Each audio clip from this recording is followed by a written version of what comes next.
La fin août donne la possibilité de tirer un bilan touristique de mi-saison d'été de notre belle ville de Clisson.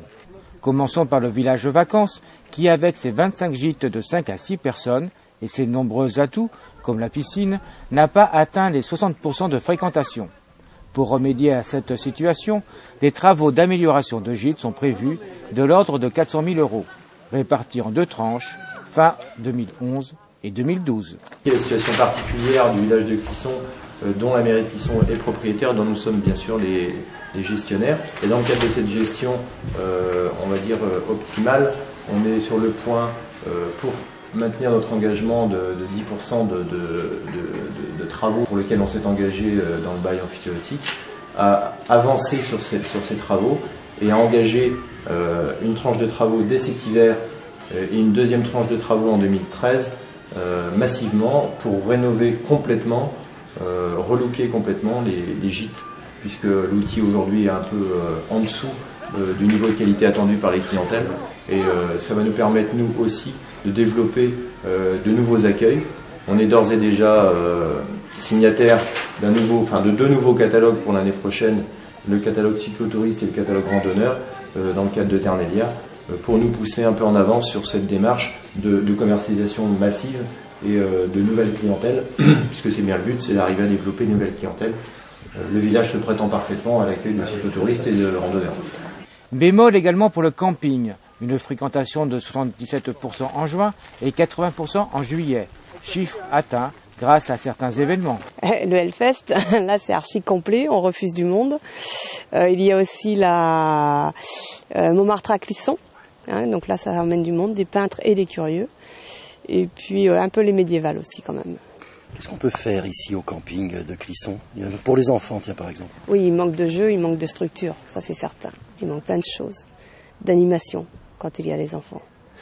En tout cas, vous conseillez quoi lorsque les gens viennent vous voir? Ils disent qu'est-ce que je peux faire à Clisson? Vous leur dites quoi?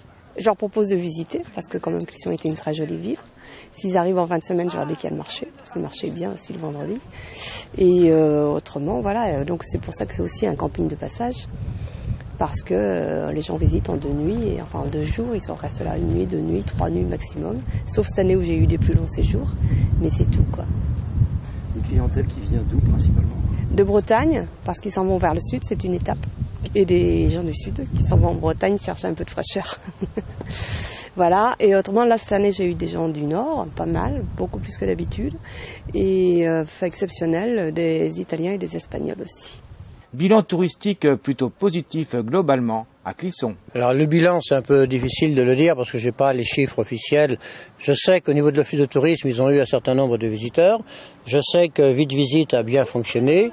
Et puis quand je me promène dans les rues de Clisson, que je vois comment les restaurants sont remplis, j'ai bien vu que la saison a fait attirer des touristes et puis que l'activité au moins restauration s'en sort à mon avis, plutôt bien. Donc, maire, vous tirez un peu le bilan aussi de ce qui resterait peut-être à faire encore pour la saison prochaine, accueillir encore mieux les touristes? Il y a toujours beaucoup de choses à faire. On a toujours à continuer d'améliorer les circuits et le centre de Clisson. Par exemple, cette année, ce qu'on a fait comme travaux dans les douves avec le circuit, avec les escaliers rénovés et puis l'éclairage du circuit dans l'intérieur des douves du château, c'est quelque chose qui est un plus pour la Vite Visite, par exemple. Mais après, on aura toujours aussi à travailler avec les commerçants pour que Clisson soit une ville accueillante et qu'on ait des surfaces commerciales et de restauration ouvertes tous les jours de la semaine. Et on a encore des progrès à faire là-dessus. De bonnes perspectives touristiques donc pour Clisson, si tout le monde se met au travail.